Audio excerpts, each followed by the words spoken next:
la nouveauté, et ce dont je vais vous parler, c'est que après avoir connu un secteur des technologies qui était essentiellement orienté autour de l'informatique traditionnelle, et donc pour ce qui est des entreprises, autour, on en parlait d'ailleurs tout à l'heure, autour du back-office, c'est-à-dire en clair de l'aide à la productivité de l'entreprise, mais pas nécessairement de son cœur de métier, et pas nécessairement de son front office, c'est-à-dire pas nécessairement de sa relation avec son écosystème, que ce soit ses clients, ses fournisseurs, enfin l'ensemble de sa sphère.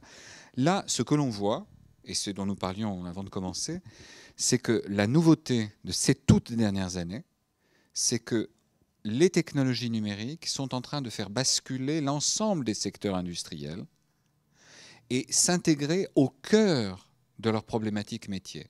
Ça, c'est vraiment nouveau.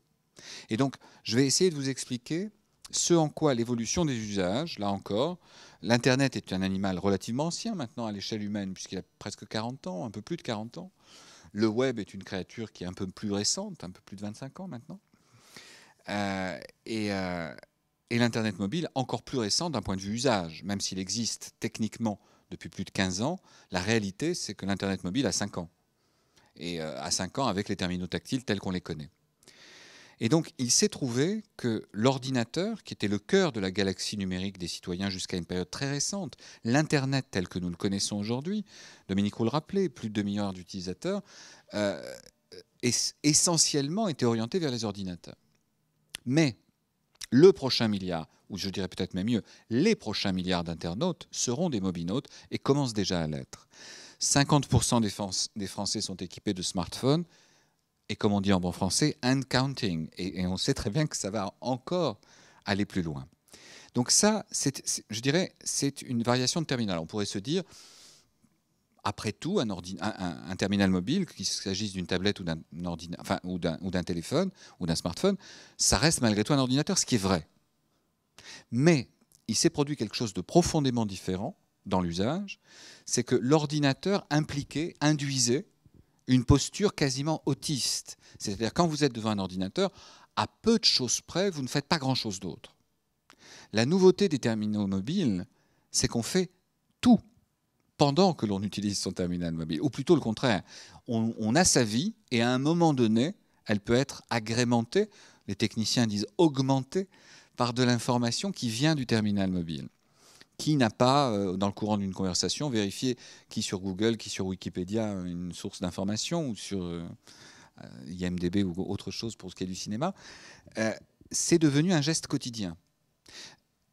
Aujourd'hui, la géolocalisation est présente dans la quasi-totalité des services sur les terminaux mobiles et est devenue l'une des sources d'action, d'activité, de services fondamentales sur ces terminaux. Ça, c'est la situation telle que nous la connaissons aujourd'hui. Alors nous y sommes particulièrement intéressés. Comme je le rappelais, nous avons créé, il y a 3 ans maintenant, le premier portail européen de services destinés aux citoyens et donc de services d'intérêt général sur les terminaux mobiles, qui s'appelle Proxima Mobile.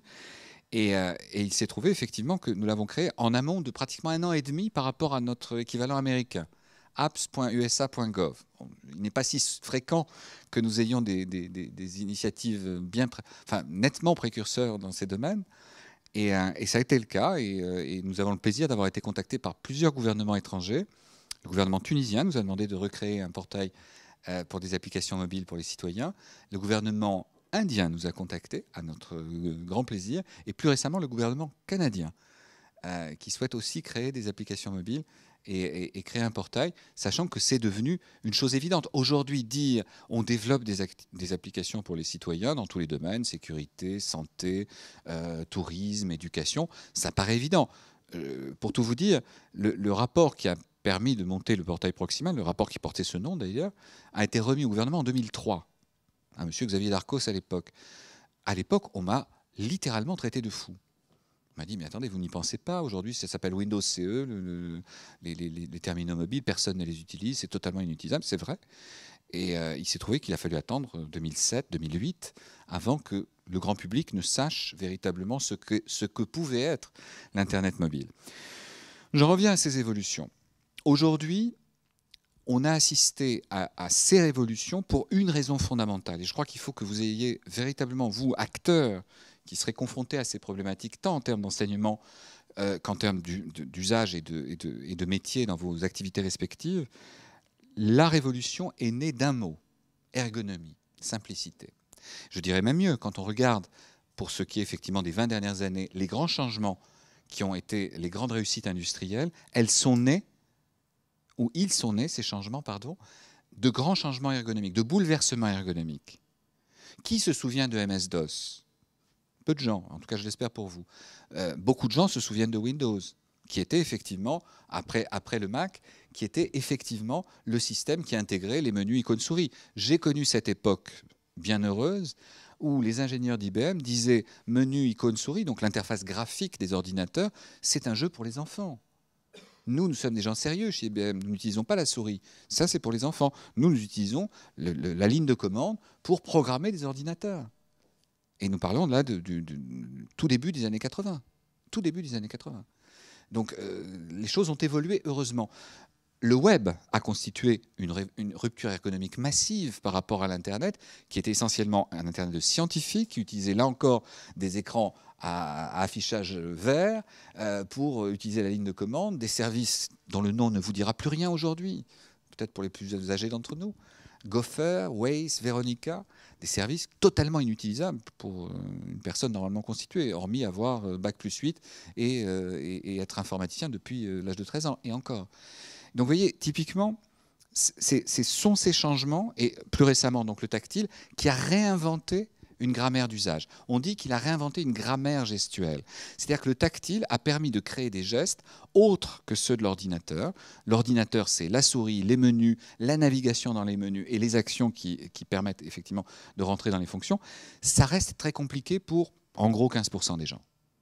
Parce que vous avez 15% des gens qui ont des difficultés de lecture, qui ont des difficultés cognitives et qui n'arrivent pas à utiliser un ordinateur. On appelle ça d'un joli nom qu'on appelle illectronisme. Mais c'est une réalité qui n'est pas du tout agréable parce que les gens qui sont sujets ou malheureusement touchés par l'électronisme ont désormais des difficultés d'insertion sociale majeures. Nous en parlions encore tout à l'heure. Il fut un temps où il était possible de chercher un travail sans utiliser Internet. Ce temps est révolu même pour les emplois de plus basse qualification. Aujourd'hui, vous n'avez pas d'endroit où vous pouvez aller regarder sur un mur des post-it pour essayer de trouver des annonces d'emploi. Aujourd'hui, n'importe quel entrepreneur cherchant des personnes à recruter le fera sur Facebook, peut-être même prioritairement à des sites d'annonces d'emploi elles-mêmes. Et donc, fondamentalement, nous voyons que la connaissance et la maîtrise passent par la simplification.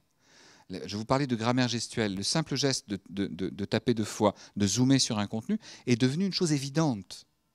C'est devenu un code commun de navigation, au point que l'on peut imaginer que dans un futur pas très lointain, l'ensemble des ordinateurs, quels qu'ils soient, utiliseront cette grammaire-là, en plus de celle qu'on leur connaît aujourd'hui, qu'ont fait les récents travaux de Surface avec Microsoft. Mais ça va, globalement, la notion de système d'ordinateur et de système mobile séparé va disparaître.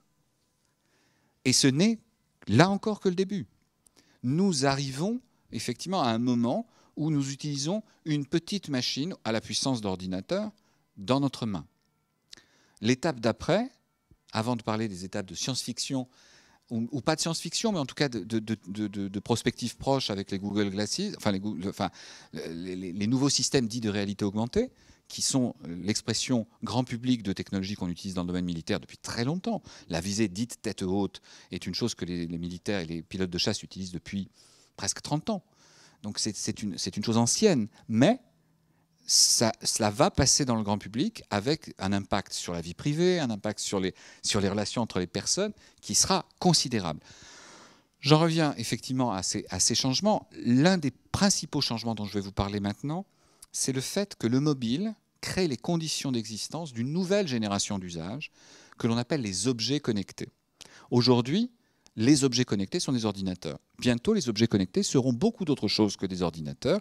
Ce seront des capteurs présents dans notre environnement, des capteurs météo, des capteurs médicaux, des capteurs environnementaux, des capteurs de toute nature, des capteurs de trafic, des capteurs de place libre pour les automobiles, des capteurs dédiés à la cuisine, dédiés au jardinage, dédiés à plein d'autres choses. Globalement, ces objets connectés vont maintenant pouvoir se connecter à votre terminal mobile.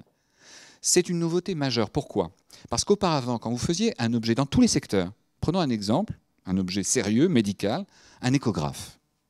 Un échographe, c'est quoi? C'est un ordinateur encapsulé dans un gros dispositif auquel on rajoute des sondes échographiques pour fonctionner.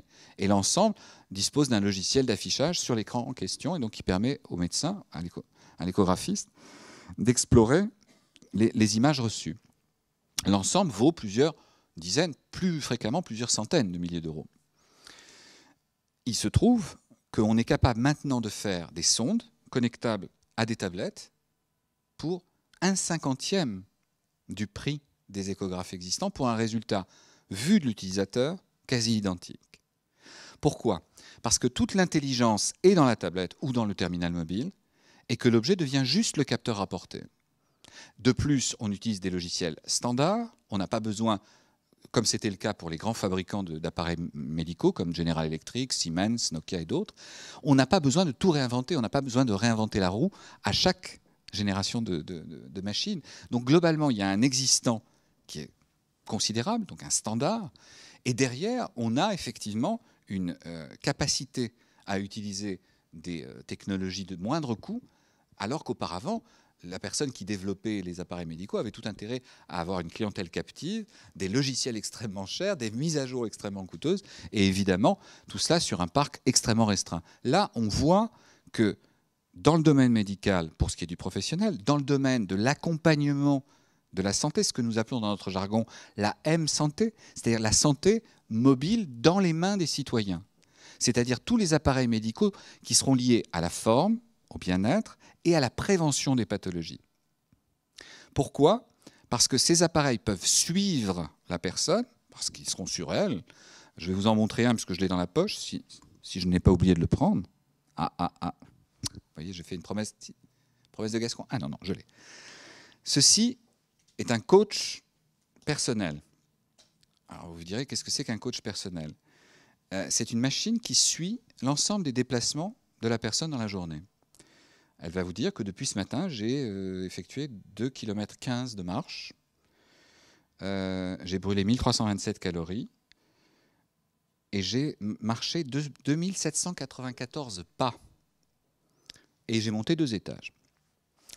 Donc ça, vous vous dites à un instant donné, est-ce que c'est bien utile? Si, parce que derrière, ça peut vous donner le profil d'une journée, pouvoir vous aider à voir si dans une journée, vous avez dépensé plus ou moins d'énergie, savoir en comparaison de ce que vous mangez, si vous devez manger plus ou moins. L'ensemble crée, en plus évidemment connectable au mobile, l'ensemble crée les conditions d'un coaching personnalisé, hyper personnalisé, qui vous permet d'accompagner la personne vers la prévention d'une trop grande sédentarité, la prévention par la suite de certains risques cardiovasculaires ou autres. Et on voit énormément de ces capteurs médicaux, ces capteurs de bien-être, se créer et devenir un business model extraordinairement rentable pour les temps qui viennent. Et il faut bien avoir en tête que l'un des principaux acteurs, enfin l'une des catégories d'acteurs dans ce domaine particulièrement intéressés seront les assurances et les mutuelles. Pourquoi ? Parce que, comme le disait de façon un peu cynique un de mes amis qui dirige un pôle d'assurance chez un grand assureur français, notre intérêt à nous, assureurs, c'est que la personne paye ses assurances le plus tard possible, le plus longtemps possible. Et donc, par définition, lorsque l'assureur doit payer pour des soins qui coûtent extrêmement cher parce que pathologie chronique lourde, etc., c'est pas bon. Donc, pour eux, le plus tard on repousse le moment où la personne rentre dans ces degrés de dépendance et d'invalidité, mieux il se porte. Globalement, on voit venir, là encore, des reconfigurations de secteurs dont on n'a absolument pas idée. Entre les laboratoires pharmaceutiques, qui vont développer de nouvelles générations de services au-delà des molécules qu'ils créent, les assureurs, qui vont y voir évidemment un intérêt en termes de prévention de pathologies lourdes. L'une des applications les plus téléchargées sur Proxima Mobile, c'est une application de détection des troubles du sommeil, qui utilise les capteurs, cette fois-ci, du téléphone, s'appelle e-sommeil, que je vous recommande vraiment. E-sommeil, ça a été fait par les gens de l'Hôtel Dieu. À partir des capteurs de mouvement et des capteurs sonores, détecte les apnées du sommeil. Et le mouvement de la personne pendant qu'elle dort est capable de détecter donc les apnées et les réveils.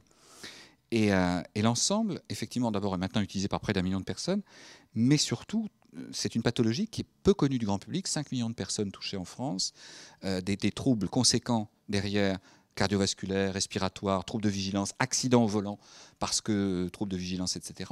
Donc vraiment des troubles lourds. C'est devenu une notion naturelle maintenant pour les gens de se dire je peux étudier des paramètres de ma vie, de ma santé, que je ne pouvais pas étudier autrement qu'en allant faire des journées d'hospice dans un laboratoire du sommeil, ce qui coûte très cher. Donc je cite juste ça parce que je considère que la santé sera l'un des secteurs clés pour les industries européennes dans les temps à venir, si on sait s'en saisir. Je crains d'être un peu long, donc je vais raccourcir. Un autre point qui sera essentiel, dont on parlait brièvement à table, un autre secteur dans lequel nous, Européens, parce qu'il faut aussi être lucide, cela a été dit tout à l'heure par Dominique Roux, nous, Européens, avons loupé le virage des services sur Internet, clairement. Clairement. Parmi les grands services, vous commencez Google, Amazon, Facebook, Twitter, Yahoo, et vous descendez, vous ne trouvez pas d'Européens, très très loin. Et donc, nous n'avons pas été en mesure de créer ces géants-là. Nous sommes en mesure, si nous sommes suffisamment vigilants, si nous permettons à ces entreprises, en particulier aux plus petites d'entre elles, de développer une activité sans être d'emblée agglomérées à des très très grands appareils, très grands conglomérats industriels qui ne savent en général pas les utiliser, nous avons une opportunité sur les objets connectés des temps à venir. Sur les objets connectés de la santé, je vous parlais des intérêts que ça peut avoir, sur les objets connectés de l'énergie et de l'environnement, c'est l'autre grand secteur. Avant que de parler de l'automobile connectée, qui est un sujet extraordinairement actif auprès de l'ensemble des constructeurs et de la Silicon Valley, avant de parler de la télé connectée, qui est un sujet aussi en devenir important, comme l'a rappelé Dominique tout à l'heure, l'énergie et l'environnement. Pourquoi ? Parce que l'un des enjeux du monde qui vient sera la maîtrise de l'énergie. L'une des reconfigurations les plus spectaculaires qui risquent d'être faites dans les temps qui viennent, c'est la reconfiguration du secteur de l'énergie, de la production à la distribution. Pas uniquement d'ailleurs dans la distribution. La reconfiguration du réseau, qu'on appelle dans notre jargon les réseaux électriques intelligents, smart grid en anglais, cette reconfiguration du réseau permettra d'intégrer beaucoup de sources d'énergie différentes, beaucoup de modalités de redistribution et de consommation d'énergie différentes, et surtout une maîtrise de l'énergie qui sera liée aux technologies du réseau Internet. C'est là où, comme le dit Rifkin, Jérémy Rifkin, qui s'est beaucoup penché sur ces questions, le réseau électrique va bientôt s'inspirer et se épouser le réseau Internet, avec de nouveaux risques sans doute, mais avec de nouvelles opportunités en termes d'activité économique. Et c'est un sujet sur lequel nous, Européens, avons des développeurs, je dirais des acteurs au sens large, y compris même dans les fabricants, en termes de capteurs avec STMicroelectronics, le groupe franco-italien. Nous avons des acteurs de taille mondiale. Dans un iPhone ou dans un iPad, vous avez 15% de la valeur qui vient de ST. On l'oublie. Les capteurs, les compas, les micro-capteurs sont des choses effectivement sur lesquelles nous, Européens, avons encore un savoir-faire particulier. Nous devons développer la génération suivante de services et d'objets connectés qui intégreront ces notions-là. Et le fait qu'existe déjà, comme je vous le disais, le cerveau, qui sera le terminal mobile, et que l'on puisse développer par la suite d'autres plateformes, est une chose sur laquelle on peut s'appuyer dans les temps à venir, et c'est véritablement une chance. Et nous allons vers un univers, ça a été dit aussi tout à l'heure, avec des chiffres qui, suivant les études, parlent de plusieurs dizaines, plusieurs centaines de milliards dans les 10 années qui viennent, de capteurs et d'objets connectés au-delà de l'ordinateur. L'Internet d'aujourd'hui, j'en terminerai par là, est un Internet d'ordinateur, où les données sont conçues par vous, c'est-à-dire par les utilisateurs d'ordinateurs. L'Internet de demain, et quand je dis demain, c'est dans pas très longtemps, c'est-à-dire dans quelques années, à échelle humaine, on parle de 3, 5, 8 ans, maximum, sera un Internet où les données seront massivement créées par autre chose que des humains. Que vous ayez, alors je vous donne un exemple, la voiture connectée, puisqu'on en parlait tout à l'heure, la voiture connectée, c'est possiblement, et avec de grandes perspectives dans ce domaine, des centaines de capteurs. La Ford Fusion, qui était montrée il y a peu, c'est plusieurs centaines de capteurs dans une voiture qui génère, alors pour les plus informaticiens d'entre vous, 20 gigaoctets de données par heure de conduite. 20 gigaoctets de données par heure de conduite. Vous imaginez la transmission de ces données à des fins de sécurité, de prévention des accidents, de navigation, etc., sur les réseaux qui équiperont les voitures et qui environneront les voitures, ou voire même qui relieront les voitures entre elles, justement pour la détection des collisions ou la régulation du trafic. C'est potentiellement une explosion de la demande télécom en bande passante comme jamais nous en avons connu. Parce qu'on a beau dire, on a beau faire, un être humain, aussi, si vous me permettez l'expression, aussi avachi soit-il devant sa télévision, ne peut consommer au mieux que 24 heures de télévision par jour. Ce qui correspond, même en très haute définition, même en 4K, qui correspond à un volume de données qu'on peut chiffrer. Tandis que là, on peut exploser la demande globale en bande passante dans des facteurs que nous ne connaissons tout simplement pas aujourd'hui. Et c'est peut-être ça l'avenir économique d'un côté, mais c'est aussi ça l'avenir vu de l'usager, c'est-à-dire un moment où la connexion se fera de manière consciente via les terminaux que nous utilisons, de manière non consciente via l'ensemble des capteurs qui nous environneront, d'où la nécessité aussi, et je terminerai par là parce que c'est une perspective qui peut très légitimement faire peur aux gens en termes de maîtrise des données personnelles, d'où la nécessité d'établir un véritable contrôle par le citoyen sur ces capteurs, ces puces, l'ensemble des dispositifs, d'où un droit nouveau dont vous entendrez parler au fur et à mesure, que nous avons mis à l'agenda européen, qu'on appelle le droit au silence des puces, qui est une conception nouvelle sur, un peu comme pour le commerce électronique. Vous savez, dans le commerce électronique, on parle d'opt-in et d'opt-out. C'est-à-dire l'obligation de déclarer son consentement. Là où aux États-Unis, c'est l'obligation de déclarer qu'on veut être retiré d'une liste pour ne pas être spammé. Eh bien, dans le cas des puces, il faudra effectivement un système où l'utilisateur peut déconnecter ou reconnecter, le cas échéant, les puces en fonction de ses besoins pour être certain que les appareils qui l'environneront ne parleront pas de lui en dehors de sa volonté. Et ça, ce sera, je crois que la confiance est l'un des cœurs de l'activité économique dans tous les secteurs. La confiance de l'usager, sachant que la révolution en cours est une révolution de l'usager. En bon français, bottom-up. Et oui, c'est plus du top-down, ce ne sont plus des technologies.